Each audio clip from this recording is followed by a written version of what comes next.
Welcome to the Unitarian Universalist Fellowship of Newark. I'm Amy Beltane. My pronouns are she and her. I'm your worship associate for today.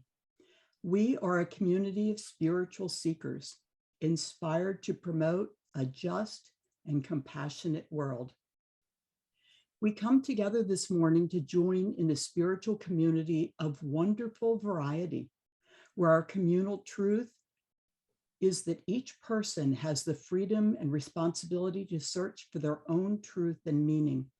We come from many places with different ideas, hopes, pains, and different stories. We come together knowing that the sharing and challenging of our individual beliefs can help us to grow, while at the same time creating a communal identity and story. Our guest minister today is Reverend Amy Beltane. Welcome, Reverend Beltane. Our call to worship this morning comes from Mary Oliver.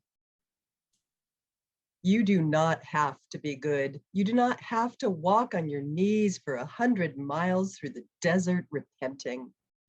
You only have to let the soft animal of your body love what it loves. Tell me about despair, yours, and I will tell you mine. Meanwhile, the world goes on. Meanwhile, the sun and the clear pebbles of the rain are moving across the landscapes, over the prairies and the deep trees, the mountains and the rivers. Meanwhile, the wild geese, high in the clean blue air, are heading home again. Whoever you are, no matter how lonely, the world offers itself to your imagination, calls to you like the wild geese, harsh and exciting, over and over, announcing your place in the family of things. Come, let us worship together. This story comes from a book named Does God Have a Big Toe? Written by Rabbi Gelman. Once upon a time, a very, very long time ago, two people lived in a garden. But you've probably heard that part of the story already. They lived in the garden of, okay, I'm going to close my eyes and ears and let you guess. If you guessed the Garden of Eden, you were right. And their names were, I bet you can guess this one too. Did you guess Adam and Eve? You got it. Well, Adam and Eve lived very comfortably and ate very well in that garden. Yummy eggplants that were glossy purple, potatoes that were so big it took both of them to pull one out of the ground, tomatoes as big as your head. They had everything they could ever want, but they were a little bit bored. So one day, when Adam was walking around the garden next to the wall, he saw a hole in the wall, and curious, he put his eye up to the hole and looked out. He couldn't see much. You know, you could make a hole in the wall by making your hands like this too, and look through it with one eye. Well, he looked, and he saw something strange outside the wall. So he called Eve, "Hey, Eve, come over. I see something strange outside this wall. It's this strange itty-bitty plant." Well, Eve looked, and Adam looked, and they couldn't figure out what it was. Can you? You might have one growing in a garden near you. They came every day to look at the plant, and finally they asked God, "What is this plant? It doesn't look like any of the plants inside the wall." "A tomato plant," God said. "Really?" said Eve. "That tomato plant isn't looking so good." Adam and Eve worried a little bit about the itty-bitty tomato plant, so they came to look at it every day. And it was looking even worse. "Oh dear, what happened? Hey God," they called, "what happened to the tomato plant?" After a long while, God spoke to them. The tomato plant is dead. Adam and Eve cried. They asked God, why did it have to die? Nothing dies here in the garden. But God would not answer this question, no matter how many times they asked. So they became angry with God, and they demanded that God let them out of the Garden of Eden so they could take care of the tomato plant. God said to them, you can leave, but you can't come back. Well, Adam and Eve got up and walked right out of the garden and right over to that little tomato plant that had dropped over and turned brown. And they took the seeds from the tiny little tomato and they planted them. And they brought it good soil and water and watched it with the sun. And one day, a little tiny shoot came up. And they were happy. You know, inside the garden, nothing needed help. And even though outside the garden, everything needed help, they were not sorry. They could not return. I invite you to join me in a moment of sacred contemplation. This has been a full week. The nation of Kazakhstan fell. We marked 1 year since an American mob stormed Congress and our lawmakers feared for their lives. Betty White and Sidney Poitier became ancestors. And a verdict was reached that resulted in real consequences for the murderers of Ahmaud Arbery. Meanwhile, religious communities and families returned to physical distancing and doing our best to socially connect without overwhelming our health system. And many, many, many more people became ill or died in this time of pandemic. Together, we grieve the pain and losses we are faced with each day, the isolation, the economic hardships, loss of life and health. And we are grateful for all those who day after day throw themselves into the work of healing and caring for those who are hurt or uncared for, those who age after age do the work of justice, those who persist in living in alignment with love. Even as our hearts break or we're overcome with rage, let us hold tenderly in love and commitment the Black Lives Matter protesters, refugees, unhoused persons, the trans women and people of color, and others who are losing their livelihoods and their lives from the diseases of isms, othering, and white supremacy. We need each one of us to survive. We need our planet to thrive. Let us be a people who, again, affirm and promote the inherent worth and dignity of every person and love beyond belief. Let us pray with our bodies, our voices, our whole selves by embodying love in action, by voting, by creating a world of love and justice.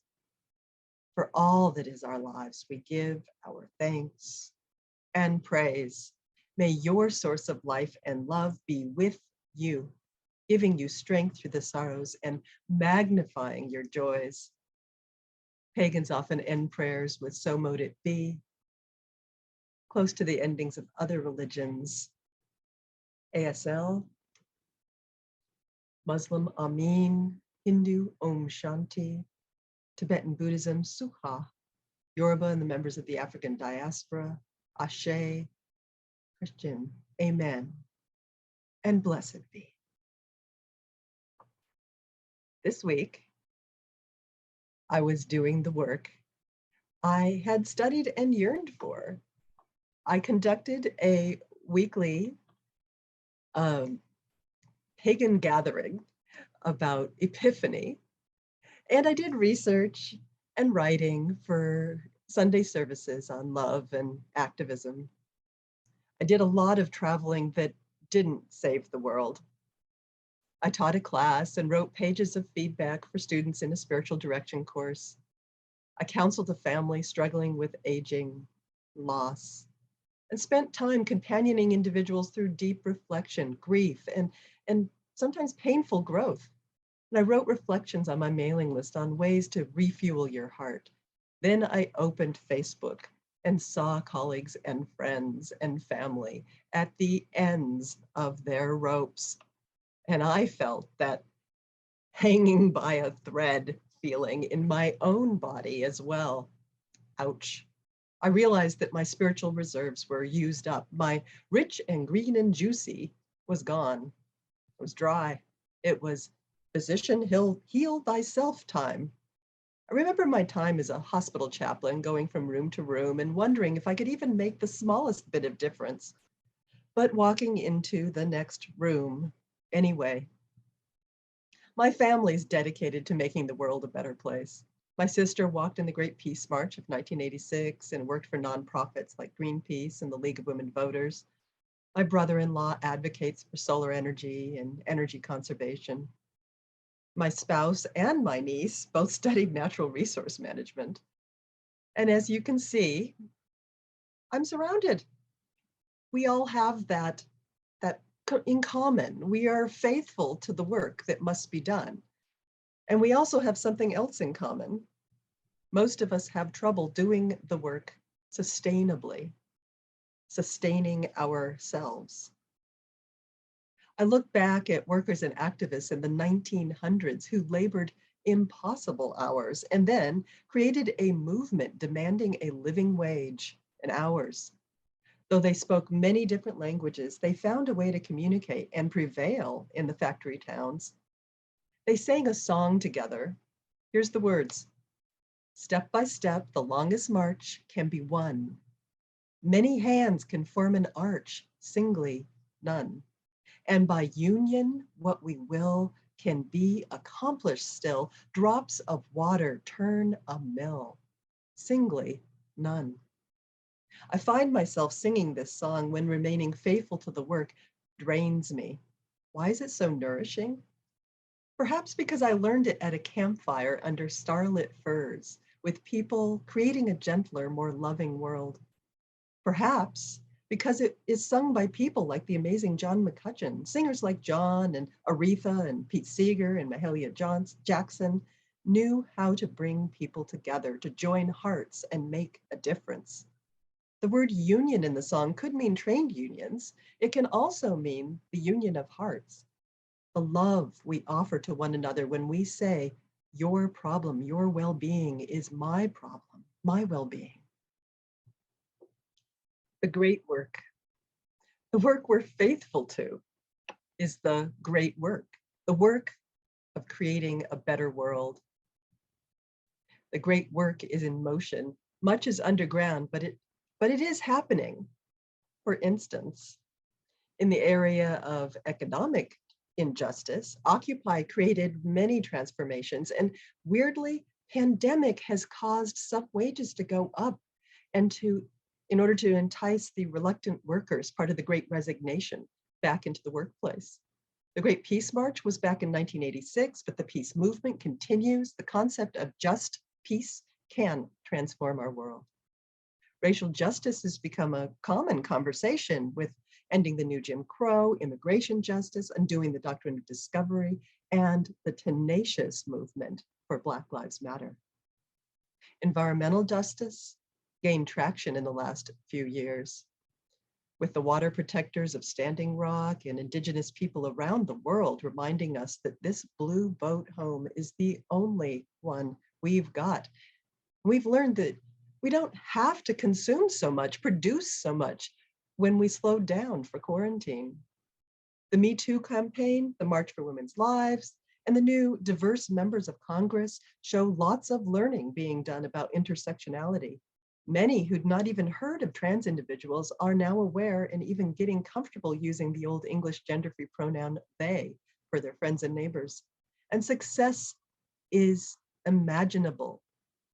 After the 2016 election, membership in UU congregations, the League of Women Voters grew, and organizations like Indivisible came on the scene. The 2020 US military budget was increased 4.4% compared to Chile, who reduced their military spending and moved it to COVID relief. The US spends the most in the world at $7.778 billion. Only 80 million would grant access to clean water, social services, and basic education for the world's poor for 10 years. I just listed a whole bunch of causes, and we can get distracted into individual cause competition. So let's go deeper. There is only one cause worth working for, and that deeper cause is love.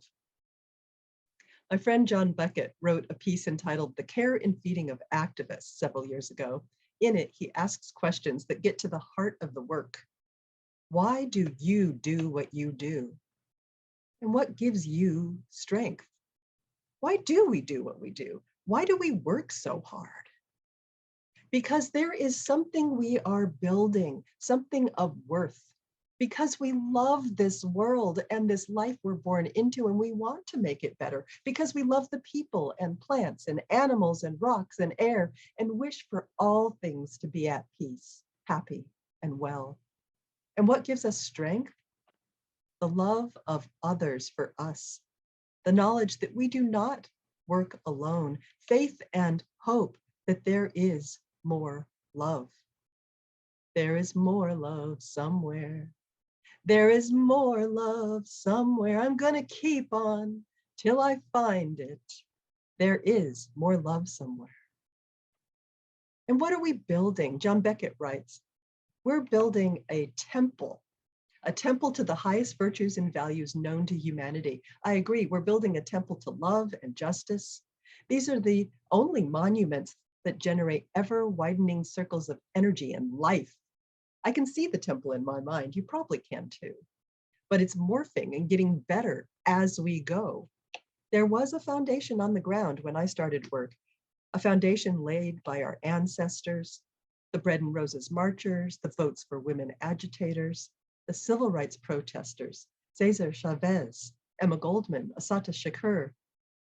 My work is to bring my stones, rocks, and pebbles to place on top. Some weeks I see signs of progress. Some weeks I feel like I've been working my patootie off and nothing has changed, or someone snuck in and tore something beautiful down. This temple, it's a massive undertaking, but I trust that when I can't lay my stones anymore, someone's going to come after me. And they won't have to start over from the ground. They can pick up where I left off. And if they don't finish, someone will come along after them. Many hands build an arch, singly none. 3 paths of change are needed. 3 paths where love is needed. These are the 3 parts of activism, and each part is important. They are the threads of the tapestry we are weaving. First path, holding back the injustice and destruction.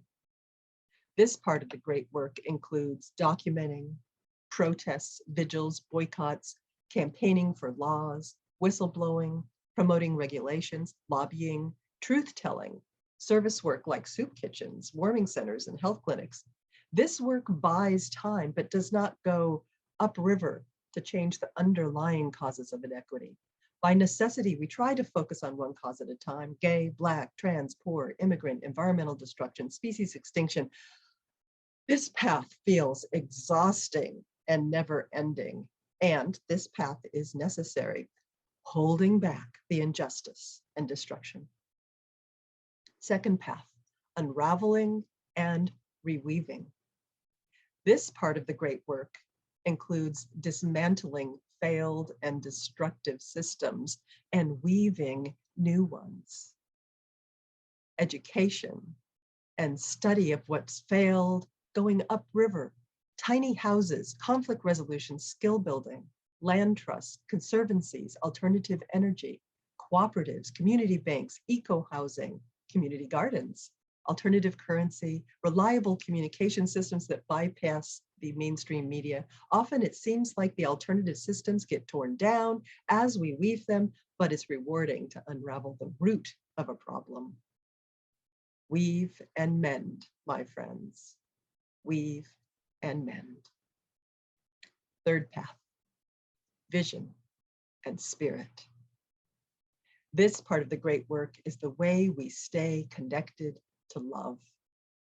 It involves shifting our worldview to a sense of divine immanence, engaged Buddhism, ecofeminism, deep ecology, music, art, systems theory, Gaia theory, liberation and creation theologies, local food, shamanic, mystical, and pagan traditions, allyship. As my scientist spouse reminds me, our world is interconnected on a molecular and a chemical and a physical level. This third path is of oneness, of the holy, of magic, of mystery, of hope, and of love. So many things call out to us to be done. Something for everyone. You don't have to do all three. You don't have to do it all. We are all one with the infinite sun. You do have to do something. There are forces working against us, against the healing of the world. These forces stop us, distract us, push us off our paths.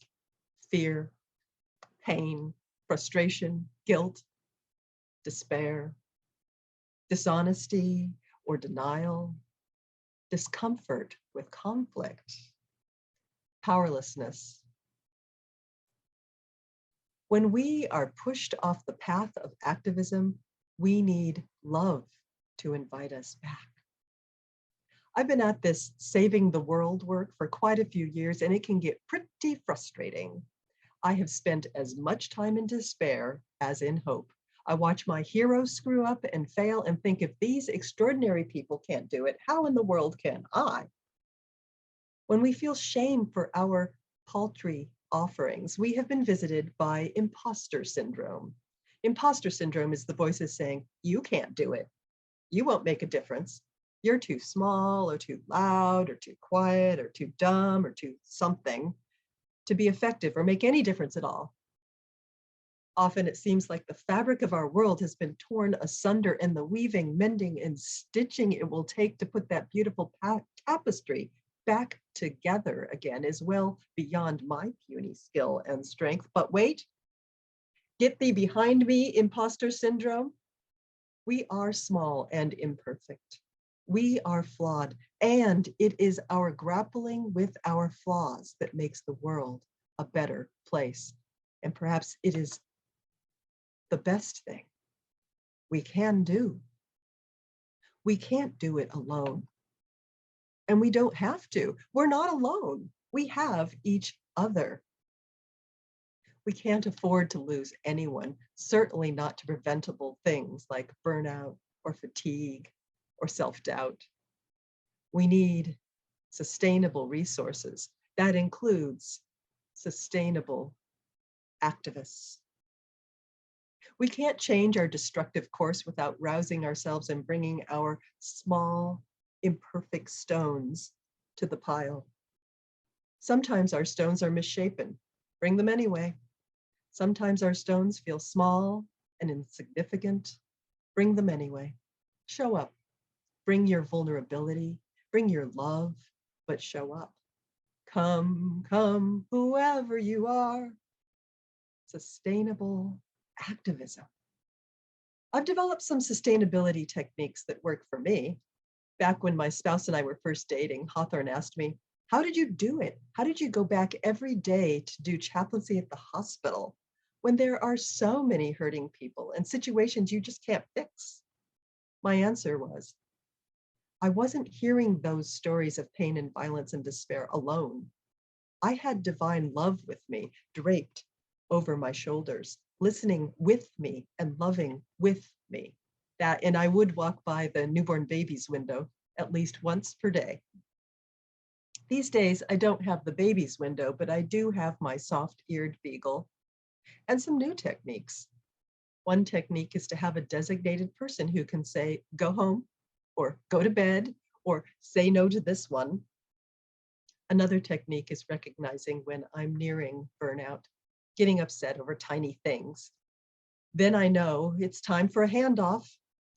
A third technique is to be present to myself in the way that I'm present to family or clients or congregants.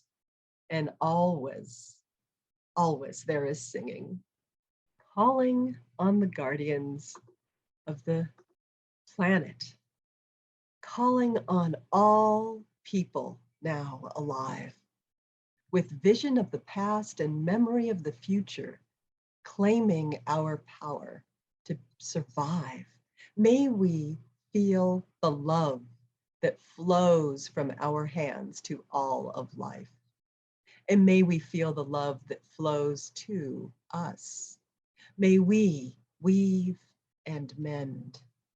May we each bring our own small stone of work, knowing that what we love can be saved. Go in peace, go in love, go together. Amin, Om Shanti, Suha, Ashe, Amen, and blessed.